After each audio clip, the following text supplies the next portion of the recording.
அனைவருக்கும் வணக்கம். இன்னைக்கு ஒரு குட்டி கதைங்க. ஒரு ஊர்ல ஒரு தொழிலதிபர் கோழி பண்ணையை வச்சு நடத்திட்டு வந்தார். அவர் எல்லாரும் நம்மளை பத்தி பெருமையா பேசணும் அப்படின்ற ஒரு எண்ணம் அவருக்கு இருக்கு. இந்த மாதிரி தொழிலதிபர்கள் எல்லாரும் மக்களை உள்ள பார்க்கறதுக்கு அலோவ் பண்ண மாட்டாங்க. ஆனா இவர் என்ன செய்வாரு, நம்மளை பத்தி பெருமையா பேசணும், நம்மளுடைய பண்ணையை எல்லாரும் சுத்தி பார்த்துட்டு நம்ம எப்படி பண்ணையை நடத்துறோம்னு வெளியே போய் நல்லா பெருமையா பேசணும் அப்படின்ற ஒரு எண்ணத்துல யார் வந்தாலும் உள்ள அலோவ் பண்ணுவாராம் சுத்தி பார்க்கறதுக்காக. அந்த மாதிரிதான் ஒரு நாள் என்னாச்சு, ஒரு 2 பேர் வந்திருக்காங்க. கோழி பண்ணையெல்லாம் சுத்தி பார்த்துட்டு அந்த தொழிலதிபர்கிட்ட கேட்டிருக்காங்க, நீங்க என்ன தீவனம் கொடுக்குறீங்க இந்த கோழிங்களுக்கெல்லாம் அப்படின்ட்டு. உடனே அவர் சொன்னாரு, என்னோட கோழிக்கு பாதாம், பிஸ்தா, முந்திரி இந்த மாதிரி விலை உயர்ந்த தீவனத்தை தான் நிறைய கொடுப்பாங்கன்னு அப்படின்னு. சரின்னு கேட்டுட்டு அவங்க 2 பேரும் போயிட்டாங்க. அடுத்த நாள் ஒரு கவர்மெண்ட்லேருந்து அவருக்கு ஒரு நோட்டீஸ் வருது. அதுல என்ன எழுதிருந்துச்சு அப்படின்னா, இந்த மாதிரி கோழி பண்ணையை நடத்தும் இந்த தொழிலதிபர் வருமான வரி கட்டல, இவர் கோழிகளுக்கு விலை உயர்ந்த தீவனத்தை தான் கொடுக்குறாரு, அப்ப அவருக்கு நிறைய வருமானம் வர்றதுனாலதான் அவர் இவ்வளவு விலை உயர்ந்த தீவனத்தை கோழிகளுக்கு தராங்க, ஆனா இவர் வருமான வரி கட்டல அப்படின்னு சொல்லி நோட்டீஸ் வரும். அதை பார்த்தோன்னே அவர் ரொம்ப ஷாக் ஆயிடுறாரு.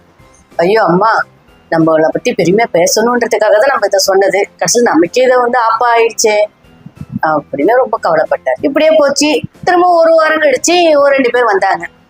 அவங்களும் பார்க்கக்குள்ள அதிகாரிகள் மாதிரிதான் இருந்துச்சு.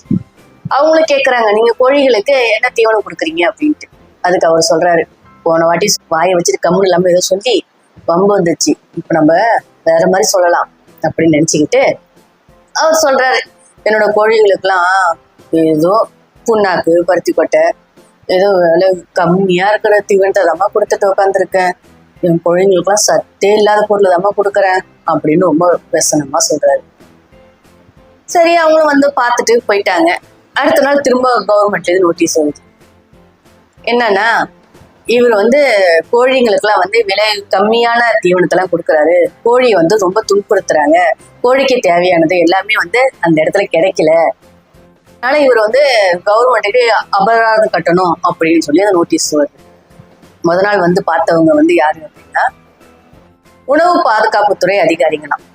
அந்த நோட்டீஸை பார்த்தோன்னே அவருக்கு இன்னும் பயம் அதிகமாயிடுச்சு. என்னடா இது, நம்ம இப்படி சொன்னாலும் ஏதாவது பிரச்சனை வருது, விலை கம்மியா இருக்குதுன்னு சொன்னாலும் பிரச்சனை வருது, நம்மளை பத்தி நல்லா பெருமையா 4 விதமா பேசுவாங்கன்னு சொல்லி பார்த்தா கடைசியில நமக்கே ஆப்பு வருது அப்படின்னு ரொம்ப வருத்தப்பட்டாராம். திரும்ப ஒரு 10 நாள் கழிச்சு திரும்ப 2 பேர் வந்திருக்காங்க. அவங்களும் கேட்டிருக்காங்க, என்ன தீவனம் கொடுக்குறீங்க உங்க கோழிங்களுக்கு அப்படின்னு. அவரு உடனே பயந்து போய், தீவனமா, அதெல்லாம் நல்லதாதான் கொடுக்குறோம், காலையில கோழி எழுந்திரிச்சதும் அந்த ஒவ்வொரு கோழிக்கும் ஒரு 50 ரூபா காசு கொடுத்துருவேன், அதுங்க என்ன வேணுமோ போயிட்டு கடையில வாங்கி அதுங்களே சாப்பிட்டுக்கும் அப்படின்னு சொன்னாராம். இவங்க அவர் சொல்றதை பார்த்துட்டு வாய்விட்டு சிரிச்சாங்களாம். வந்தவங்க யாரு அப்படின்னா, சும்மா சுத்தி பார்க்க டூரிஸ்டாம். இந்த கதை பிடிச்சிருந்துச்சிங்களா? பிடிச்சிருந்துச்சுன்னா லைக் பண்ணுங்க, ஷேர் பண்ணுங்க, மறக்காம குருலட்சுமி சேனலை சப்ஸ்கிரைப் பண்ணுங்க. நாளைக்கு வேறொரு கதையோட சந்திப்போம். தேங்க்யூ.